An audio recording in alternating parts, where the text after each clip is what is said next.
கிறிஸ்துவுக்குள் அன்பானவர்களே, உங்களை சந்திப்பதில் மகிழ்ச்சி அடைகிறேன். எஸ்ரா 7:6. இந்த எஸ்ரா இஸ்ரவேலின் தேவனாகிய கர்த்தர் அருளிய மோசேயின் நியாயப்பிரமாணத்திலே தேறின வேதபாரகனாயிருந்தான். அவனுடைய தேவனாகிய கர்த்தருடைய கரம் அவன் மேல் இருந்ததினால் அவன் கேட்டவைகளை எல்லாம் ராஜா அவனுக்கு கொடுத்தான்.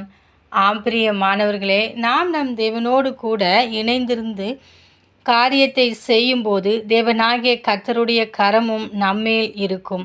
அப்பொழுது நாம் நினைப்பதற்கும் வேண்டிக் கொள்வதற்கும் மேலான காரியங்களை தேவனாகிய கர்த்தர் மனிதர்கள் மூலமாக அவர் நிறைவேற்றி கொடுப்பார். ஏனென்றால் எஸ்ரா தேவனுடைய நியாய பிரமாணத்திலே அவன் தேறினவனாயிருந்தான். அப்படி என்றால் அதிகமாக வேதம் வாசித்து அவருடைய கட்டளைகளையும் கற்பனைகளையும் கை கொள்கிற ஒரு மகனாய் காணப்பட்டார். எனவே தேவனும் அவருடைய காரியத்தை வாய்க்க பண்ணுவதற்காக அவர் இறங்கி வந்தார். அதே போல நாமும் தேவனாகிய கர்த்தர் நமக்கு கொடுத்த வேதத்தை நாம் நேசித்து வாசித்து அதன்படி நடப்போம். அவருடைய கட்டளைக்கு கீழ்ப்படிவோம். அப்பொழுது கர்த்தர் நமக்கும் எல்லா நன்மைகளை கொடுக்கக்கூடிய கிருபையை கட்டளையிட்டு தருவார். அந்த தேவனின் அன்பு கரங்களை நாம் பற்றி கொண்டு அவரோடு கூட வாழ்வோம்.